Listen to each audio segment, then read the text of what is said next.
Welcome to our lecture online. Here we're starting a new series of videos to test your knowledge in physics. And in this case, the topic is going to be energy.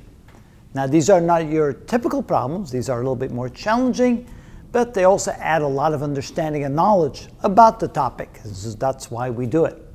So here's our first problem.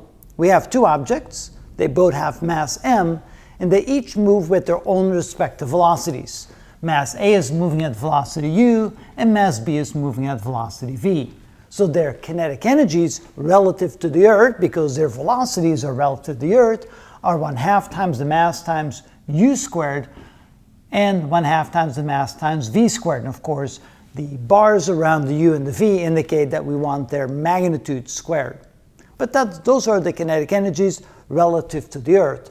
What if we want to find the kinetic energy of object B relative to object A, which means that now our reference frame is going to be moving reference frame, the reference frame that A is in, and then we're going to compare B to that reference frame, and therefore the kinetic energy of B is going to be relative to the movement of A. How do we do that?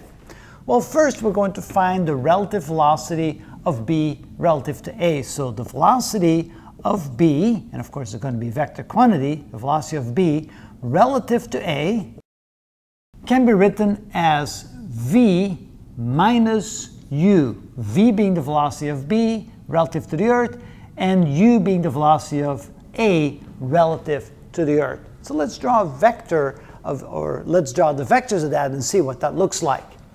So first we're going to draw the vector V. So there's a vector V. And we're going to add to that the negative vector u, because this can be written as the vector, that should be an equal sign, equals vector v plus a negative u. So we're going to add the negative value of u to v. So what is negative u? Well, that's going to be this vector right here. So this vector here is negative u. And then if we add those two vectors together, we can do that using the parallelogram method. So there's that, and there's this, where the two meet. That right there will be the sum of the two, or the difference of the two, whichever way you want to look at it. Right there. So this would be vector v minus vector u. So that means that the kinetic energy of object B is going to be dependent upon the difference of those two vectors. So now, what we're going to do is we're going to now say that the kinetic energy of B relative to A, like this, which I'm going to write as KBA, like this. The kinetic energy, I should say, of B relative to A, to make it a little bit shorter, can now be written as 1/2 m times, and what we're going to do here is the magnitude of the difference of those vectors, v minus u squared. Now, how do we do that? Well, take a look at this. Let's say we have the two vectors like this. We have the vector a plus b, and let's say that we multiply that times itself. So that's basically a dot product, a times b, like this. Well, this can be written as the magnitude of a squared plus the magnitude of b squared plus 2 times the dot product of a and b.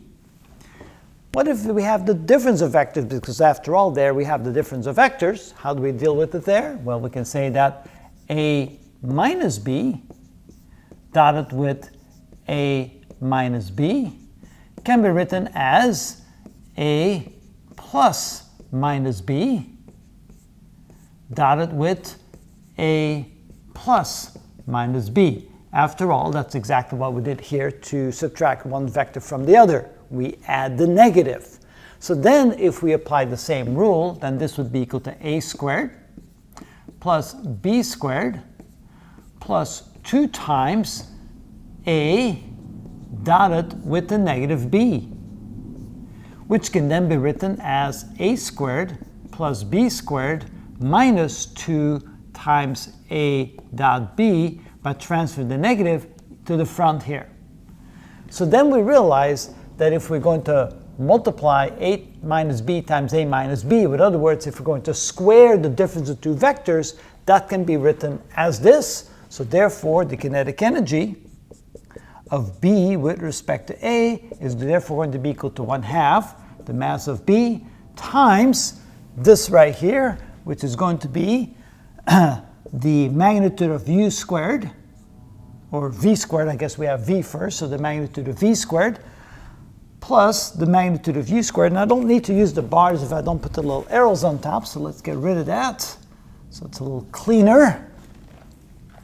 So it'll be V squared plus U squared, so these are the magnitude of the two vectors, and then minus 2 times the dot product of V and U, like this. This is a U, like that.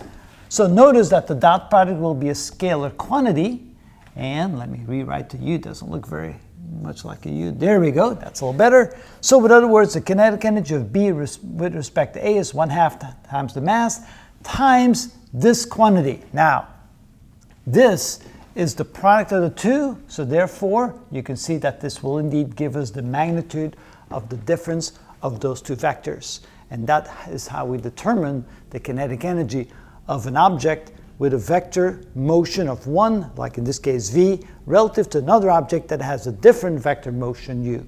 And that is how it's done.